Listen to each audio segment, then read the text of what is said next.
How healthy will Cam Rising be for the Florida game? And how does the ACC's deal with the CW affect Utah? We're talking about it on today's Locked On Utes. You are Locked On Utes, your daily podcast on the Utah Utes. Part of the Locked On Podcast Network. Your team every day.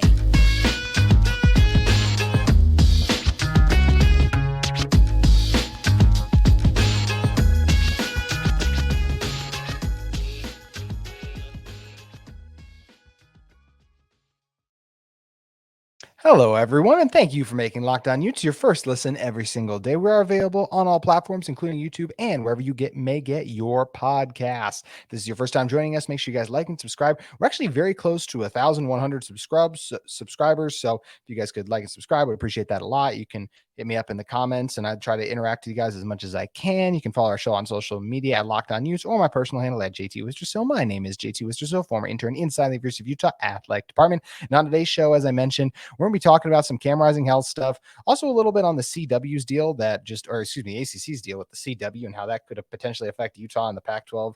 Therefore, and maybe a future home for the network in general. Just talk about Utah's broadcasting future and a little bit about a certain college football expert who spoke very glowingly on Utah football. But first, let's start with a little bit of Cam Rising's health, right? That's been all the rage this offseason. It's been what everyone wants to know. And look, as far as knowing like where it's at, we've only gotten good updates. I mean, from Cam's appearances on the Bill Riley show on ESPN 700, Porter Larson's come on the show, as well as Bill Riley hasn't said, hey, all we've heard from Cam as he's relayed on the show that he is 100%. He's going to be ready for the Florida game. And on an appearance in the Bill Riley show and on ESPN 700 once again earlier this week, Cam relayed those same thoughts. He said that his rehab is going well and he's still on track to play in the Florida game. He said he's feeling like he's getting closer to his old self. And we've seen videos recently of Cam throwing the ball, which was great to see. Kind of shows that progression that he's on. And it feels like that. Look, I'm obviously going to believe Cam Rising over, random Twitter things. There was a report a while ago that said, I heard Cam had a step back in his interview. Not a credible source at all to who I don't even remember the account that put that out now, but it was not a credible source. Cam shot it down, and all we continue to hear from Cam, who I'm still going to trust more. Like I said, it's about Cam's recovery. Now, there could be some stuff there where like, hey, Cam is saying all the right stuff right now, right? Maybe it's not. Maybe he will end up missing the Florida game somehow or missing a game early on in the season, right? That is a possibility that could happen, but I'm going to trust Cam Rising as long as he continues to give us these health updates. And, we'll hear from Kyle Whittingham. I'm sure Cam will be asked about a lot of Pac-12 media days. Kyle Whittingham's going to get a couple questions as well. I'm sure he's just going to say the same thing. Like, hey, Cam is continuing on the right progression, right? Even if Cam wasn't, I don't know if they'd necessarily say that, but I do think the verbiage they would use would be a little different, right? I think both Cam and I think next week, Coach Whittingham are going to sound very confident that Cam's going to be ready for the Florida game. And I expect Cam to be ready for the Florida game as he articulated once again on ESPN 700.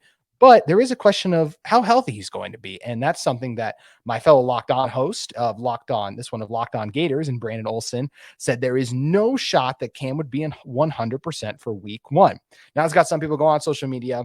First of all, I will say I have a lot of respect for Brandon. I think he does great work with Locked On Gators, and I think he does a great job covering that team. And we're going to be having some crossovers coming up, which should be a lot of fun because last year's game, I know it didn't turn out in Utah's favor, as all of you obviously remember, was still a really fun game to watch and cover. Just one of those memorable finishes. And obviously, when we get part two this year in Rice-Eccles Stadium, that's going to be really exciting. And what are we, less than 50 days away now from Utah football, which is absolutely incredible. But anyways, going back to what Brandon said, he said that there is no shot that Cam would be 100% healthy for week one.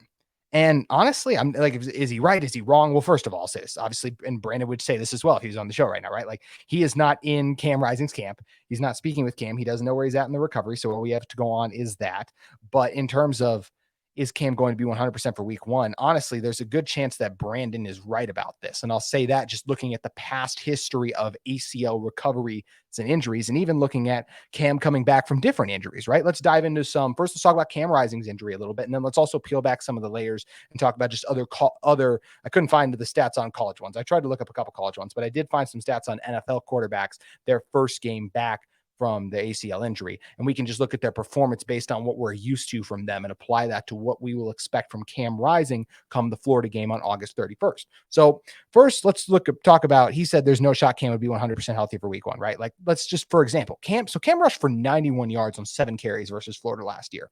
I personally don't expect him to reach that number when they play this coming in a couple weeks, right? And the reason for that is we look at last year, right? When Cam His 4 highest rushing yardage totals of the season came before he suffered that knee injury versus versus USC in the middle of the season. He had the games against Florida, the one we already highlighted there, and a couple other ones throughout. And of course, the USC one was one of his best rushing performances as well. In fact, like I said, his 4 best rushing performances came before he sustained that knee injury, because when you deal with an injury like that, it changes your style of play a little bit, even though Cam did come back a few weeks sooner. And actually, his 5th highest rushing total for Cam didn't come until the Rose Bowl itself, when he wasn't able to finish the game, of course, because he got hurt again. But that just showed you how long it took him to get back to feeling comfortable enough to be able to scramble and run and take those kind of risks and hits like he did against a Penn State. But anyways, continuing to go back and talk about this, as we said, he sustained that knee injury in that USC game and missed a little bit of time, right? He had to miss the Washington State game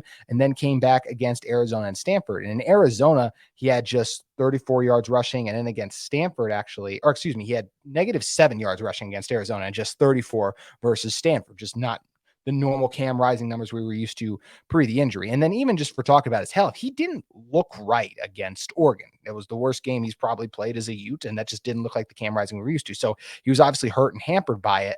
And, his mobility, you could even see, like, just watch the first drives of those games. I mean, slow start versus Stanford, and even against Arizona fumbled the ball early. Utah had a short field. They weren't able to capitalize on. That's not all Cam Rising's fault, but I'm just saying he just didn't look, it took some time for him to get going in a couple of those games. And once again, just didn't look as willing to run or as comfortable because he was not 100%, because he was injured. So he was not as aggressive as a runner overall. Now, obviously, as I said, there's very much a difference in the injuries from the knee injury he suffered to an ACL injury. And not just in terms of obviously the severity, but the amount of time, right? He suffered that knee injury against USC. He was back playing. Well, they had the bye after the USC game, but then the Washington State game. So he basically got 2 weeks of rest, came back for Stanford and Arizona, which were 2 games where I believe he did not finish the game. I think Utah won both those games pretty handedly, if I remember correctly. So that's where, once again, he wasn't, and those opponents, those games were over by the time before the third quarter was over. Those games were over as well. So it wasn't like he was having to dive for the extra yardage and fight for everything as well by the time the fourth quarter rolled around, because for both those games, as I said, I believe he was on the sideline as well. So overall, he was not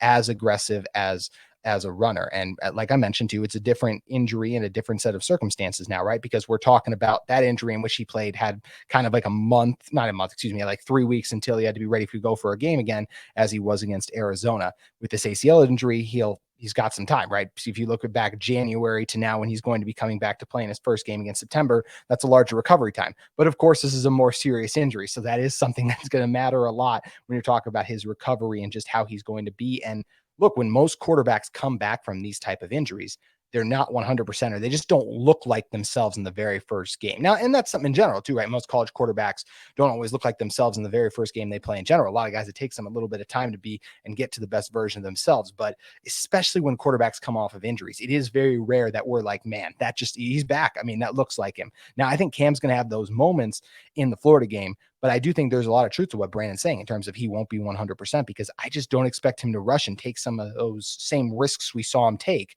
pre-injury. And that could be a good thing. I don't think he's going to be a non-factor rushing the ball. I want to say that too. He's definitely going to still have he could have 20 to 30 something yards in the game, but like I said, he had 91 rushing yards last year on 7 carries. I don't expect him to get close to that. I think if he runs, it's going to be smart. Like it's still weird to think about Cam Rising sliding, because that's just not really his style, but I could very much see him, running out of bounds a little bit sooner than normal, because he is just trying to be productive of it a little bit as well. Because I should say, once again, not 100%, but I easily think he could be 90, 95, or anywhere over 80. And that's the only way. If he's over 80, that's the only way he's even going to be on the field, right? They're going to be smart with his rehab and not want to put him at risk in general. So all stuff that's interesting to monitor and watch. And look, we haven't seen Cam Rising come off an ACL tear in terms of his college football career at Utah, but we have seen other quarterbacks, though specifically at the NFL level, how they've performed in their very first game coming off an ACL tear. And we're going to talk about how those quarterbacks performed in that first game and correlated to what we think of Cam Rising. And we still got to talk about that CW deal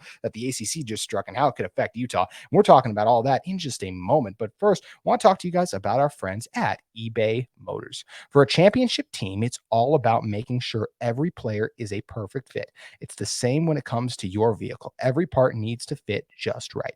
So the next time you need parts and accessories, head to eBay Motors. With eBay Guaranteed Fit, you can be sure every part you need fits right. The first time around, just add your ride to My Garage and look for the green check to know the part will fit, or your money back. Because just like in sports, confidence is the name of the game when you shop on eBay Motors. And with over 122 million parts to choose from, you'll be back in the game in no time. After all, it's easy to bring home a win when the right parts are guaranteed. So get the right parts, the right fit, and the right prices on ebaymotors.com. Let's ride. eBay, guaranteed fit, only available to U.S. customers. Eligible items only. Exclusions may apply. And once again, make sure you guys head over to our friends at eBay Motors to get in on those good deals and get the parts you need. Alrighty, coming back into this one. Let's finish talking about, before we do the CW stuff, let's jump back in the ACL thing. And with talking about this as well, and once again, just going back on all this, as I said, I think what a lot of people were reacting to with what Brandon said about Utah, about Cam not being 100% for game one. I think a lot of people overlooked and didn't like Cam's going to eventually, I expect him to get back to 100% of himself in his form. Could even happen. Sometimes even guys just get that one game under the belt and then they're doing better. It's just very rare you see guys hit the ground running like that after a major injury like this. It just usually takes a couple weeks. That's what I think it could take for Cam. So 80, 90, and Brandon never even said, I expect Cam Rising to play in this game. But I think he's got a very valid point saying Cam won't be 100%, and he very well might not be. But hey, once again, we're not with Cam in the room, so there's also a chance he could be. I'm not doubting Cam Rising. I'm just looking at the history of this and how it usually plays out. And speaking of looking at that history, let's talk about these NFL quarterbacks and how they have performed in their very first game, because that's not what we're talking about. Once we're talking about the very first game, we're not talking about overall for their career, for the season they're going to have. Let's focus on the first game, right? So I got three quarterbacks here, and we're going to talk about how they performed in their first game coming off an ACL tear. And the nice thing is, with the exception of Donovan McNabb, that's right, we're going all the way back to Donovan McNabb for one of these. Most of these guys actually dealt with a really similar return, because when you talk about Carson Palmer and Robert Griffin III, when they tore their ACLs, it was both in the wild card round, which is in January. And usually the wild card round is later than the Rose Bowl would be, which is what Cam did. But their season is also a little bit later as well. So it kind of matches up to that similar recovery timeline we can look into. So, and look, I know the age is a little different as well, but once again, we're more so looking at the correlation between of how did they perform in their first game as to how they normally would perform overall. So for Carson Palmer, for example, when he tore his ACL in January and returned for the season opener in September, he threw 13 of 19 passes for 127 yards, no touchdowns or interceptions. And look, I believe they played the Steelers that week. The Cardinals won the game. I mean, they were the better team in that game. They didn't need a ton from their quarterback, right? Cam is not going to only throw 19 passes against Florida. If he did, then Jaquindon Jackson has put up a Heisman type performance or something crazy happened that allowed that, like, obviously barring anything crazy happening with a Cam and a re-injuring like that, like just Cam is not going to only throw 19 passes in this game. It's just not going to happen. So, but once again, as we look at that game, that's not a typical Carson Palmer game. And you guys may look at the rest of Carson Palmer's career and go like, yeah, it is. But if you look at the level that Carson Palmer was playing at in his rookie season, and then how he looked in his second game back, that's where it did not look the same level it was leaving out. So once again, didn't play like his normal self. Moving on to Robert Griffin III, who tore his ACL in the wild card and returned in the season opener for January, where he threw completed 30 of 49 passes, threw for 329 yards. So a lot of passing yards there for RG3, but 2 touchdowns and 2 interceptions. And more interesting when we're talking about Cam Rising, only had 5 carries for 24 yards. This is RG3 we're talking about, one of the most explosive. When you look at what RG3 did in his rookie seasons, look, there's Lamar Jackson, Justin Fields. There's been a lot more running quarterbacks now, but back in 2012, I mean, we talk about quarterbacks who could run. You're talking about the Cam Newtons of the world. Like, those were the runners of the football. So seeing him only have 5 carries for 24 yards was surprising. That's not just the normal stuff he was able to do. So even though he had himself a day throwing the ball, and once again, you may say 329 yards for RG3, that's a lot. But once again, we're talking about RG3, but when we compare it to the season before, where he looked like the next great NFL quarterback, because his rookie season was spectacular, helped get Washington to the playoffs, as we mentioned, just as a rookie, but those injuries just was never the same guy after that. And look, but that's 2 similarities now with Carson and RG3.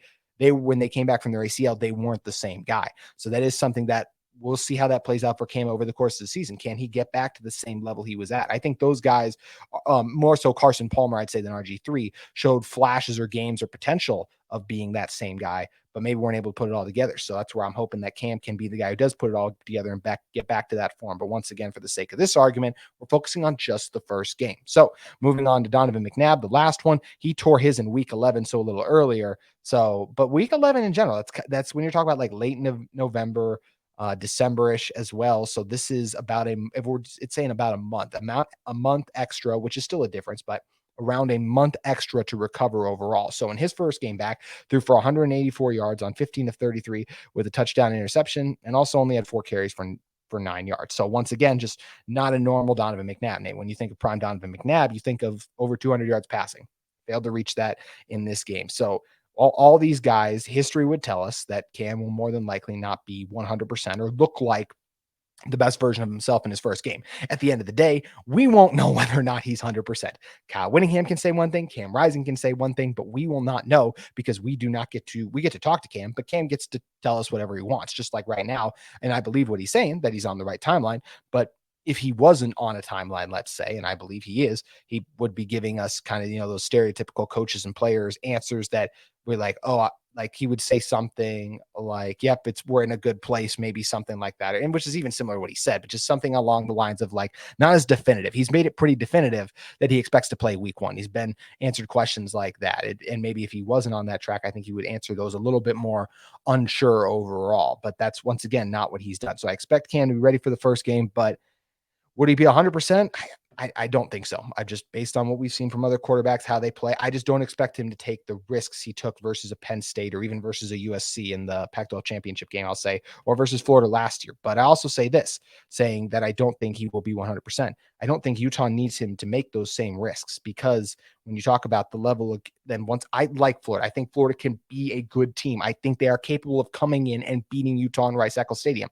I don't think they're going to do it, though. Obviously, Utah is the better team on paper.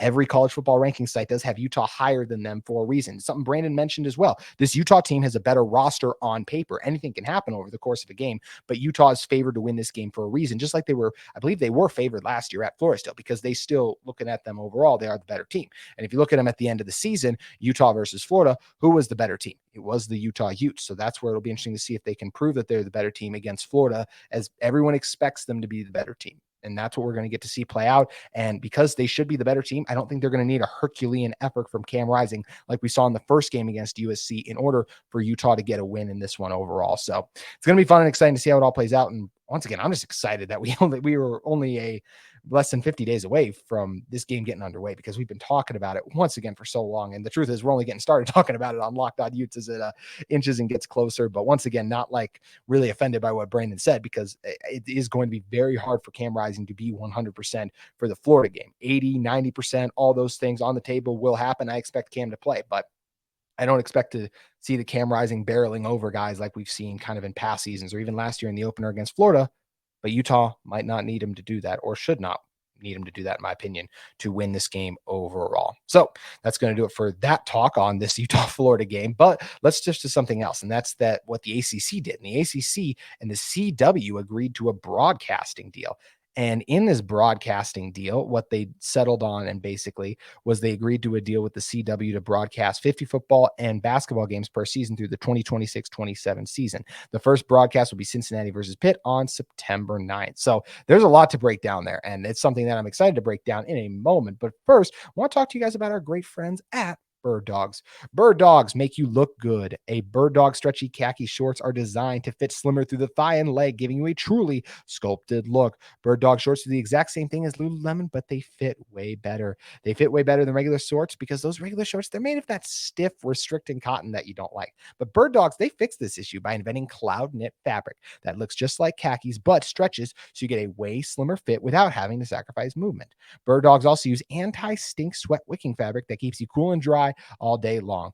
Guys, ever since I've gotten my pair of Bird Dogs, it's become my shirt of choice. I wear them all the time, whether it's recording this podcast, going to the movies, hanging out with friends, walking my dogs, just going and doing whatever. Bird Dogs are my shirt of choice, and they can be your shirt of choice as well, because right now you can go to birddogs.com/LockedOnCollege. That's Locked On College, all caps, no spaces, or enter promo code LockedOnCollege at birddogs.com for a free Yeti-style tumbler with your order. That's birddogs.com/LockedOnCollege or promo code LockedOnCollege for a free Yeti-style tumbler. You won't want to take your Bird Dogs off, we promise you.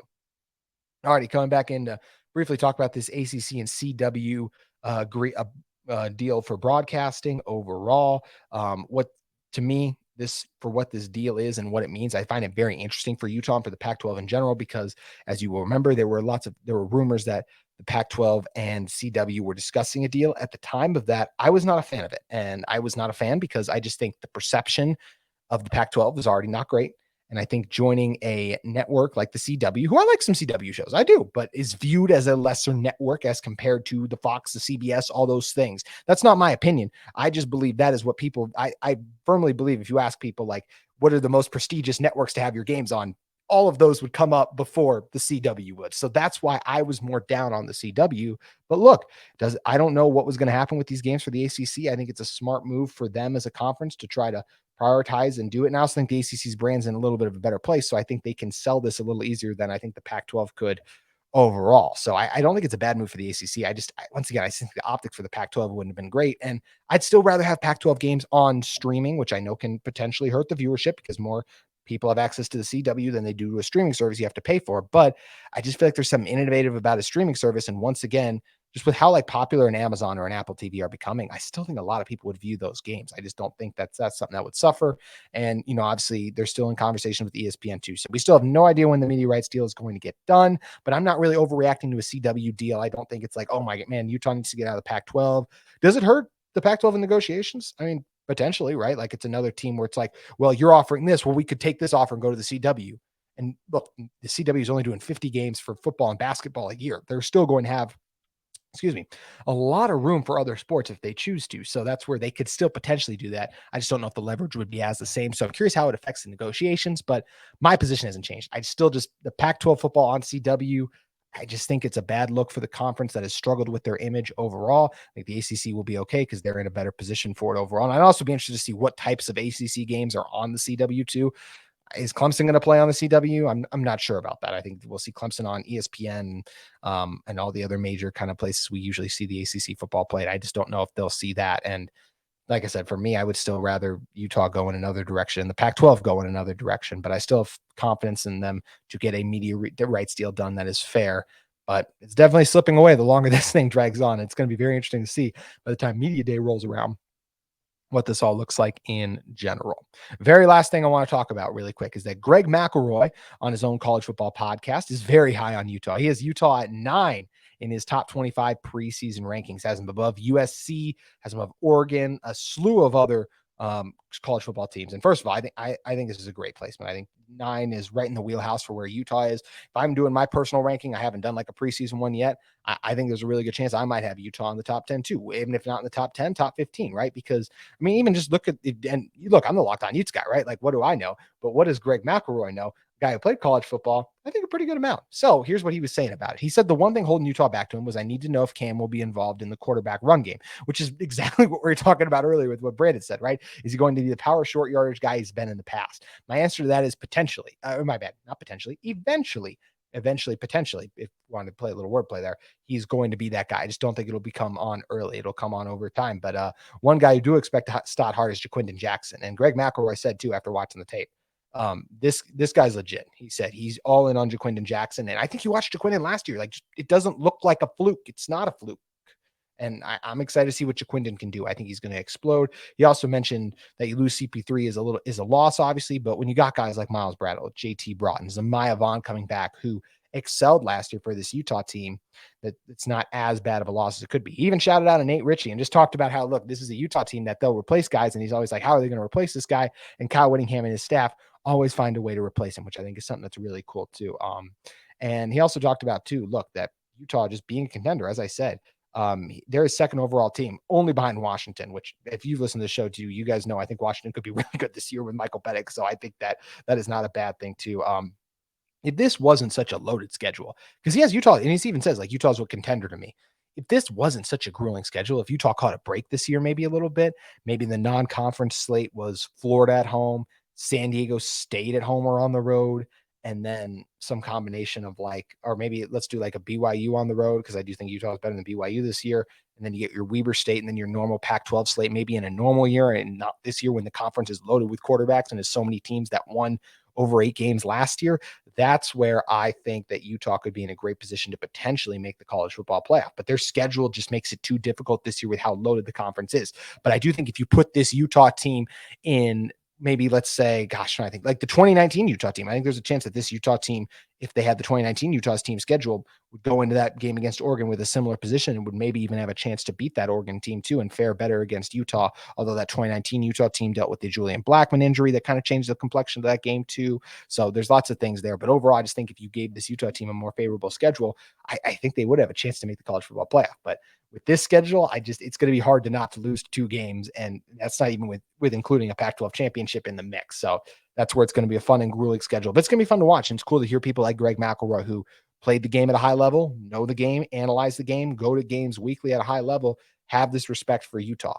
And I know that's something too. I'm sure a lot of Florida fans will be in my comments after this video, not having that respect for Utah, talk about how disrespectful I am to Florida or different things of that regard. So this is where it's a nice reminder, like, hey, Utah's a really good team. Like, listen to the guys who cover the sport at the highest level, and they're going to tell you that. And that's not just because I mentioned this is a Utah podcast, right? It's not just because of that I'm really high on this Utah team. It's because of the returning talent and all the special pieces they have. So it's going to be fun to see if they can put it all together. And I agree with everything that Greg McElroy said. And I think 9 is a great place to have Utah. And I think you can definitely make an argument they deserve to be there. I'm totally fine if they're a little far back, as long as Utah's in the top 15, as I've kind of said. That's where I feel like they have to be. But I definitely think when I roll mine out, they might be in the, just in terms of, I'm trying not to look ahead to like be like, well, they're factoring their schedule and like just this roster on paper. I do think it's a top 10 roster in college football with the talent they return and everything. And that's where I think it's totally fair to have them at 9 overall. If you guys are interested though in what Greg McElroy said, you can make sure you guys head over and listen to exactly what he said. A lot of these things I stated in here were quotes directly from his podcast as well.